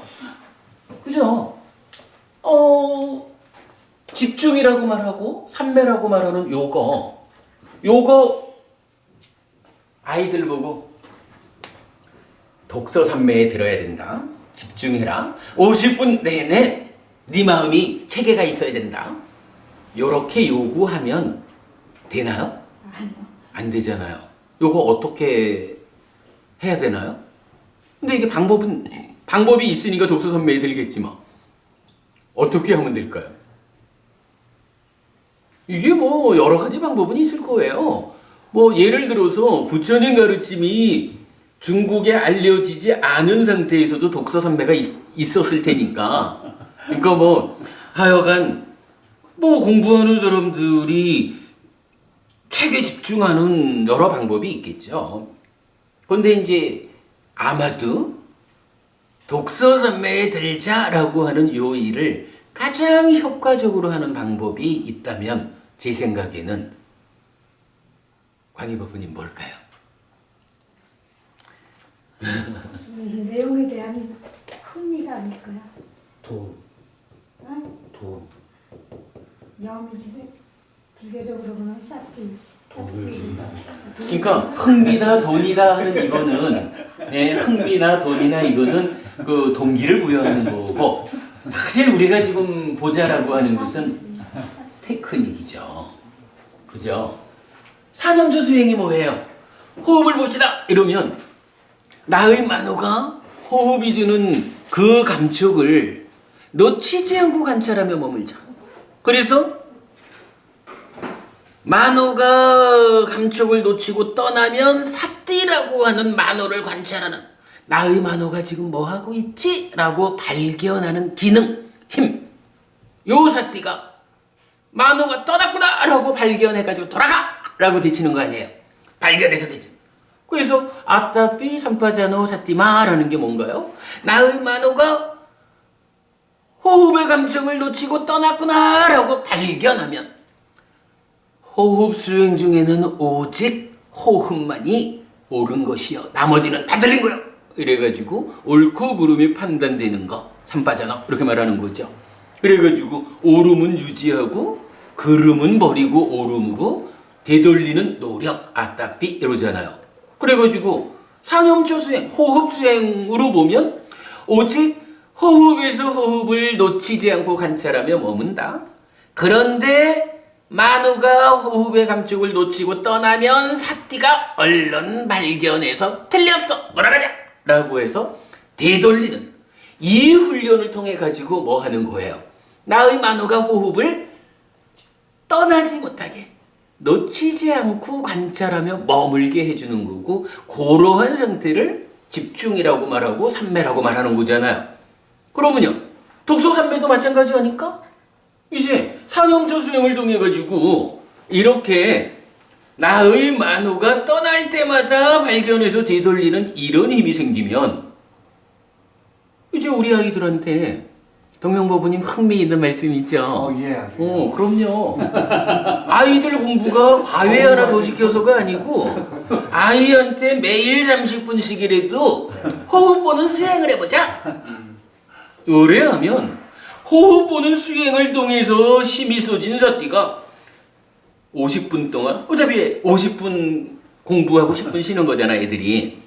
50분 동안에 독서 선매에 들든 선생님 말씀에 선생님 교수법에 50분 내내 집중을 하든 어쨌든 수업 내용에 집중할 수 있으면 그거 책을 보다가 만호가 책을 떠나면 발견해서 책으로 가자 해서 50분 동안 그러니까 책을 떠나지 않고 관찰하며 머물 수 있는 아이는 늘 떠나 있느라고 10분밖에 책을 보지 못한 아이보다는 5배의 공부 성과가 나는 거죠. 선생님이 열심히 강의하는데 그 강의에 집중해서 떠날 때마다 되돌려서 강의를 놓치지 않는 아이는 강의를 놓친 아이보다 공부를 잘할 수밖에 없는 거잖아요. 물론 다른 조건들도 영향을 주죠. IQ 200짜리하고 IQ 100짜리하고의 차이도 있을 수 있어요. 그러나 사실은 그것도요. IQ 200짜리가 공부하지 않으면 IQ 100짜리가 삿띠 해가지고 되돌리는 이 힘으로 상대하면 IQ 200을 능가할 수도 있어요. IQ 200짜리가 똑같이 열심히 공부할 때는 다른 조건의 열쇠 때문에 지겠지만 이런 이야기도 우리 가능하잖아요. 이런 거. 지금 당장 우리 아이한테 학원 하나를 더 보낼 것이냐 아니면 엄마가 저래 와가지고 호흡 수행을 배워가지고 하루에 30분씩은 아들랑 딸랑 엄마하고 수행을 하자 이래가지고 바로 이런 그래요 집중하는 힘 독서 선매에 두는 이런 힘을 키워줘봐요. 이게 웬만해서는 학원 하나 더 가는 것보다 효과적일 거예요. 거기에다가 학원비가 줄어드니까 그거 가지고 아이한테 고기를 먹이고 건강을 챙겨주고 남편이 벌어오는 돈 그래도 조금이라도 더 모아가지고 어찌해주면 사랑도 받고 얼마나 좋아요? 우리가 할 수 있는 사실은 돈 들이지 않고 효과적으로 삶을 향상하는 이런 방법을 우리가 접근하지 않으니까 어려운 거죠. 가능한 이야기잖아요. 우리가 이런 거를 살아가는 가운데 삶의 테크닉이다라고 이름을 붙여보자라는 거죠. 행위가 가지는 과화보의 법칙성 이 공부에서 이제 그 마무리의 과정으로 오자면 이제 이러한 과화보의 법칙성 가운데 부처님이 알려주는 여러 가지 삶의 향상을 위한 상세한 이야기를 보태면 참으로 삶을 효과적으로 성과낼 수 있는 테크닉이 알려진다. 이런 부분이에요. 그래서 오늘부터는 한동안 그 불자에게 제시된 삶의 테크닉이란 주제로 이야기를 좀 진행해 보려 합니다.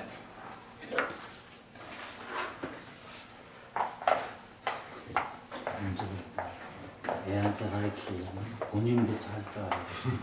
당연하죠. 애한테 가르치려면 본인부터 해야 돼. 근데 이제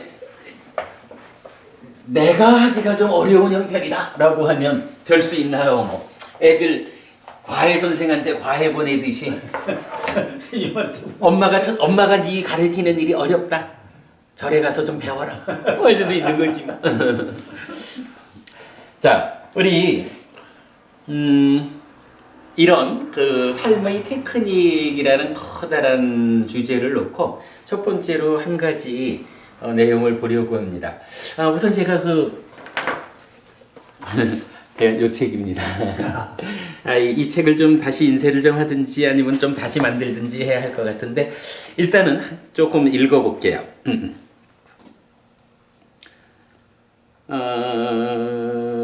분류 1 내적 외적 행위 이렇게 있어요. 만호의 행위는 몸과 말의 행위에 앞섭니다. 만호의 행위, 즉 사유 과정을 거쳐 몸과 말의 행위로 드러나는 것입니다. 이때 몸과 말의 행위는 드러나 전달되는 행위입니다. 그러나 만호의 행위는 내적이고 사적이어서 남에게 전달되지 않습니다. 그래서 몸과 말의 행위는 1차적으로 제어되어야 합니다. 일단 남에게 전달된 행위는 되돌릴 수 없기 때문입니다. 비록 만호의 행위는 잘못 진행되었다 해도 몸과 말의 행위를 통해 드러나 전달되지 않아야 관계 가운데서 생겨나는 괴로움을 소멸하게 되는 것입니다. 한편 그만큼이나 중요한 것은 역으로 만호의 행위를 전달하는 일입니다. 만호의 행위는 자체적으로는 전달되지 않습니다. 그래서 전달해야 하는 마음은 적절한 몸과 말의 행위를 통해서 전달시켜야 합니다. 마음속에는 아무리 많은 사랑을 담고 있어도 적절한 방법으로 전달시키지 않는 한 나의 사랑은 전달되지 않는 것입니다. 때문에 관계 가운데 생겨나는 행복을 확보하기 위해서는 잘 제어된 몸과 말의 행위를 통해서 직접 전달시켜야 합니다. 또한 몸과 말의 행위에 대한 1차적 제어에 이어 만호의 행위도 제어되어야 합니다. 잘 제어된 만호의 행위를 적절한 몸과 말의 행위를 통해 전달시킴으로써 삶은 더 큰 행복을 만들게 되는 것입니다.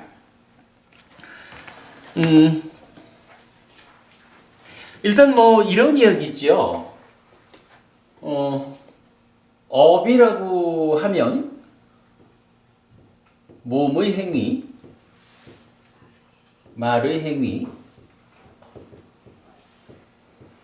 만호의 행위가 있어요.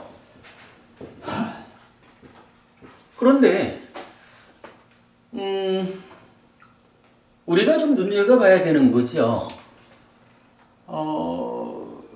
동명고부님 저기 우리가 생각한다라는 게 있잖아요. 사유한다라고 말하는 거. 그 생각한다, 사유한다 하는 그게 만호의 행위죠. 예. 거부님은 어떠신가요? 저기 생각만 하면 네. 생각하는 모든 것이 다 몸과 말의 행위로 탁 드러나가지고 속으로는 아이 반야행보부님 우리 형님 좀 맘에 안 들어 이런 생각하고 있는데 네. 아이 형님 좀 맘에 안 들어 하고 속으로 생각하는 그대로 전달돼가지고 반야행보부님이 딱 듣고는 네가 나를 그렇게 맘에 안 들어 해? 이렇게 반응이 오게 되나요? 아니죠. 50%도 안 될걸요. 30%. 아니요, 본인은 드러나지 않게끔 하는데요. 네. 재경지에서는 보여요. 그러시구나. 워낙이 빤야의 눈을 가지고. 싱글이야 싱글 수가 없어요. 어쨌든 이제 이런 이야기입니다. 우리가 아는 거지만 불교는 기본적으로 사는 이야기잖아요. 사는 이야기를 그러니까 설명해 놓은 거니까 부처님이 몸과 말과 만으로 행위한다. 신구의 삼업 이러는데 이 행위를 들여다보니까 몸과 말의 행위라고 하는 요거는 어쨌든 행위를 하면 남이 보는 거고 어쨌든 말을 하면 남이 듣거든요. 그래서 표현하자면 엎질러진 물을 대담을 수 없듯이 일단 몸과 말의 행위는 드러나서 전달이 되는 거거든요. 되돌릴 수 없는 거. 그런데 만호의 행위라고 하는 것은 어쨌거나 이거는 내적인 거야. 남에게 아직 전달되지 않는 사적, 개인적인 거야. 이렇게 우리가 볼 수가 있잖아요. 그래서 우리 어떻게 보나요? 이 만호의 행위를 생각한다, 사유한다라는 이 자체가 그대로 생각만 하면 몸과 말의 행위로 드러나 전달되는 건 아닙니다. 라고 본다면 이 만호의 행위를 어떤 형태로든 부추겨 가지고 몸과 말의 행위로 전달한다? 드러나게 해주는 무언가가 있어야 되죠. 이게 무언가가 있어 가지고 부추겨 주면 금방 30% 그러셨나요? 마음속으로는 10가지의 생각을 했어. 만호의 행위 10가지를 했는데 그 중에 한 3가지 정도는 부추겨져 가지고 몸과 말의 행위로 드러났어. 이런 얘기인 거잖아요. 그러면 한 7가지 정도는 속으로 생각만 하고 말았어. 이런 이야기죠. 그 자리에 이제 우리가 알고 있는 게 그렇죠. 찬다. 자, 이 찬다, 욕이라고 쓰는 거죠. 하고자 할 욕자죠. 여기에 마음심자가 붙으면 이건 욕심 이런 거지만 그거하고는 전혀 다른 거. 그래서 보통 의욕, 열의 이렇게 이제 번역하고 있는 단어가 찬다죠. 이게 물론 중생들의 삶은 내면에서 올라오는 탐진치 이것에 붙잡혀 있다라고 하면 찬다라가 그래서 욕탐 이렇게 쓰는 거죠. 이렇게 하여간 몸과 말과 만으로 행위한다라고 하는 것은 만호의 행위가 모두 몸과 말의 행위로 드러나는 게 아니라 찬다라고 하는 중간에 어떤 것에 의해서 부추겨질 때만 드러나는 것이다 라는 부분이에요. 그러면 이게 만약 순서가 몸과 말의 행위 먼저 하고 생각한다? 이건 좀 안 맞죠. 그거를 그런 게 실제로 있지 않습니까?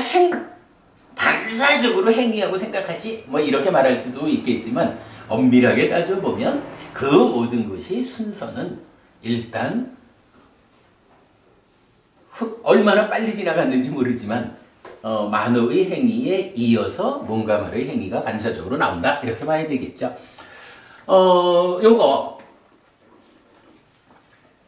만호의 행위가 선행하고 그 이후에 몸과 말의 행위가 따른다라고 하는 것이 업이라고 하는 것, 신구의 삼업을 놓고 우리가 첫 번째로 주목해야 하는 일이다 라는 것을 좀 말씀드리고 싶어요. 이 이야기에 대한 것부터 다음 주에 좀 새로이 출발을 하겠습니다. 오늘은요, 여러분 오늘 제가 나눠드린 자료가 하나 있죠. 뭐 이런 이야기입니다. 만호의 행위가 몸과 말의 행위에 앞선다 라고 지금 말씀드리고 있는데 경전도 정말 그렇게 알려주고 있을까 하는 이야기예요. 여러분 그 법구경이라는 경전을 아시죠?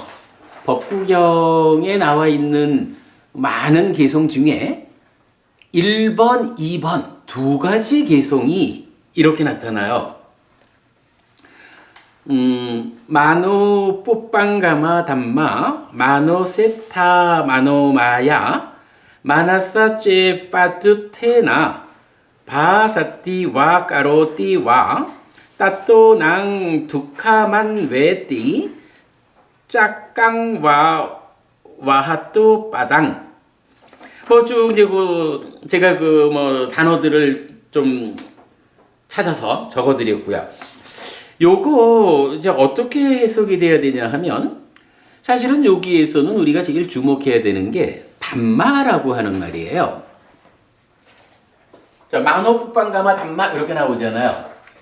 이 담마가 무엇냐라고 하는 것을 좀 보아줘야 되는데 기본적으로 담마 법이라고 번역을 하죠. 그리고 이 법이라는 것은 기본적인 의미가 존재라. 그러니까 뭐뭐 하는 것, 어떤 것이라고 말할 수 있는 게 존재죠.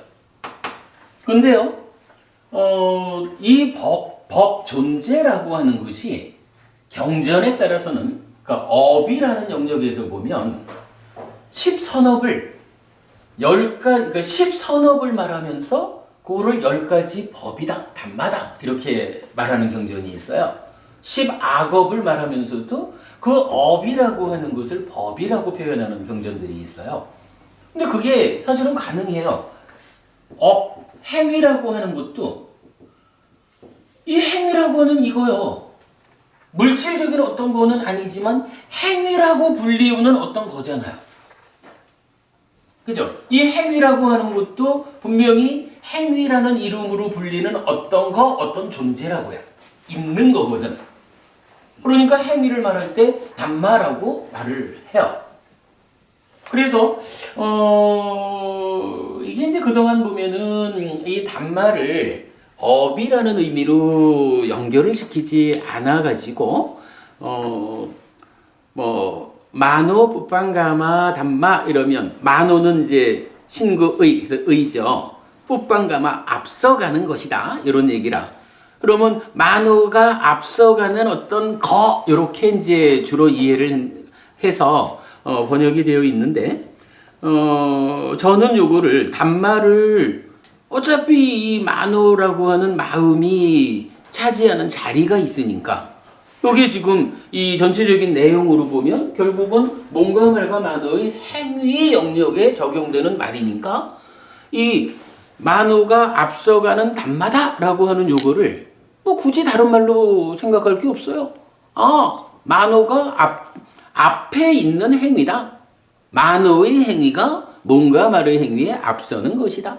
요 개념으로 그 담마의 의미 하나만 딱 연결을 시켜서 보면 법구경 1번, 2번 개송이 아주 명확하게 업의 그 전후 관계를 설명을 해줘요. 자, 그런 내용, 이거 나중에 여러분 읽어보시고요. 그 내용을 감안해가지고, 이 개성을 번역하면 어떻게 되냐 하면,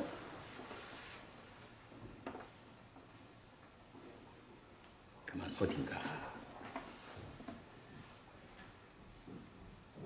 위에서 5번째. 위에서 5번째?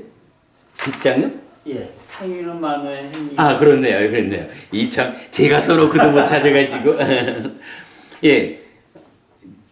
4번째 줄이네. 빈칸까지 하면 5번째네. 예, 여기 번역이 이렇게 되는 거예요. 그러니까 뒷장입니다. 행위는 만호의 행위, 의업이 선행하고 몸과 말의 행위, 신업 구업이 뒤따르는 것이다. 만호의 행위를 따라 몸과 말로 잘못 행위하면 괴로움이 결과된다. 라는 의미가 요게 번역이 돼요. 그런가 하면 개성 2번은 제일 밑에 내려옵니다만은 뭐 약간의 차이가 있는데 착한 행위를 하면 행복이 뒤따른다 라고. 1번 개성에서는 악한 행위를 하면 그러니까 만호의 행위가 악한 행위를 하면 즉 간탐진해 이렇게 진행이 되면 몸과 말의 행위도 몸과 말의 행위가 뭐예요? 뭐 만호의 행위가 부추켜지는 대로 몸과 말의 행위로 나오는 거잖아요. 여기에 사실은 오계를 지킨다라고 하는 오계라는 강력한 힘을 들이대가지고 요 자리에서 제어해주지 않는 한 만호가 생각이 사유가 나쁘면 몸과 말의 행위가 따라서 나쁜 행위를 하게 되어 있어. 이런 이야기를 하는 거죠. 마치 바퀴가 발자국을 따르듯이 이렇게 이제 비유가 되어 있어요.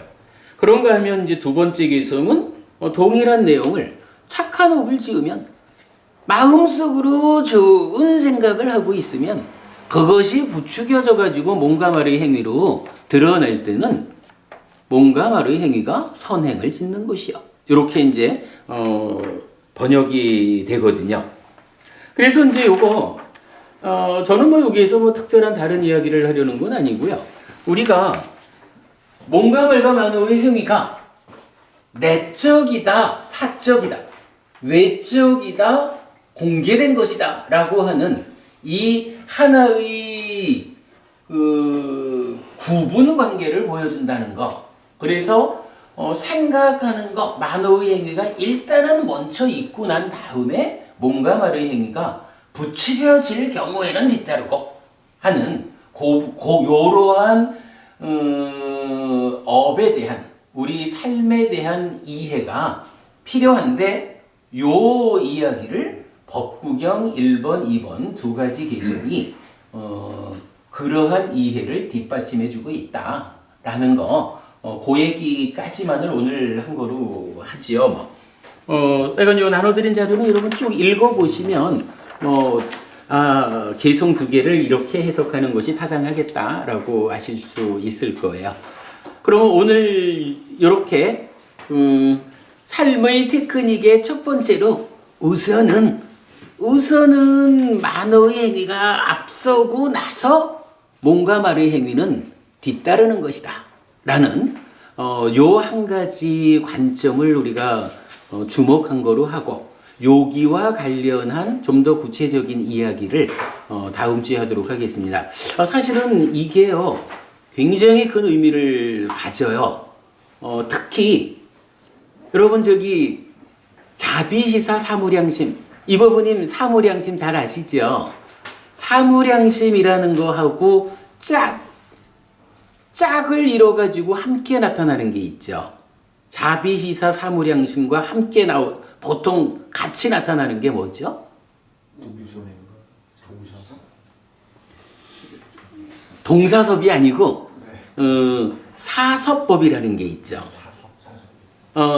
이런 거예요. 자, 비, 히, 사. 요 네 가지의 마음이 무량하다. 그래서 사무량심 이렇고 요거를 다른 말로는 사범주라고도 말해요.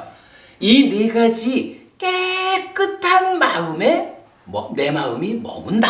해서 사범주 이렇게 말하는데 요 자비희사라는 네 가지 이 청정한 마음이 청정함으로 내가 머물면서 이거를 무량하게 모든 중생에게로 이 마음을 확장시켜 나가는 거 사무량심 사범주인데 문제는 요게를 제가 지금 설명을 시작을 안 하는 게 요 자리에서 자비희사 사무량심과 이어지는 사섭법이라고 하는 중요한 주제 하나를 한몫 설명해야 되기 때문에 요거를 다음 주 중심 주제로 하려고 그래요. 그러면 이게 자비희사라고 하는 이 성스러운 청정한 마음이 이 마음을 내 안에 딱 채우면 이게 이제 보통은 수행처에 가면 그런 얘기를 해요. 요 자를 빨리어로 滅다라고 하거든요. 滅다를 보내자 이렇게 얘기를 해요. 수행을 통해 가지고 滅다를 보내자. 근데 滅다를 보내자라는 것이 뭔가요? 저 滅다라고 하는 게 일단 마음 이야기잖아요. 근데 이 마음 이야기는 마음은 아무리 행위를 해도 마음 자체가 상대방한테 가는 게 아니라 이게 부추겨져 가지고 뭔가 말의 행위로 드러나줘야 전달이 되잖아요. 많은 수행처에서 滅다를 보냅시다. 滅다를 사무량, 그러니까 자비 수행을 통해서 滅다를 보낸다라고 이야기를 하는데 타당한 일일까? 라는 부분을 우리가 좀 보아야 하거든요. 그럴 때 하여간 경전은 이 자비희사라고 하는 마음의 행위가 어떻게 드러나느냐라고 하면 보시, 애어, 이행, 동사라고 하는 요 네 가지를 사섭법이라는 말로 나타내요.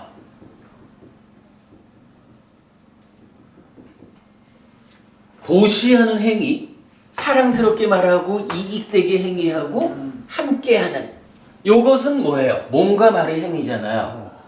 그러니까 만어의 행위, 생각의 영역을 자비시사 사무량심으로 가득 채워나가면 몸과 말의 행위를 통해서 상대방에게 전달되는 것은 보시에요 이행 동사라고 하는 사섭법이라는 걸로 전달이 되는 거라. 요 섭이라는 게 뭐예요? 포섭하다. 요럴 때 쓰는 말이잖아요. 네 가지 포섭하는 거라는 거거든요. 그래서 요거를 마음속을 자비희사 사무량심으로 채워서 몸과 말의 행위를 사섭법으로 드러내게 해주는 요 관계가 사실은 불교 안에서 굉장히 비중 큰 공부예요. 우리 법회에서는 요거를 이제 아예 섭이라는 말에 주목해가지고 꼬시는 방법, 내편 만들기라고 우리가 하나의 주제로 말하고 있거든요. 요 내편 만들기 다음 주에 공부하기로 하고 오늘은 이렇게 예고만 하도록 하겠습니다. 오늘 여기까지 하죠? 네, 감사합니다. 수고하셨습니다. 근데 우리가 살면서 네. 뭔가 말을 잘못했을 네. 때 미리 생각보다 앞섰어 그런 말 쓰잖아요. 예. 그런 놈이 생각보다 앞섰어.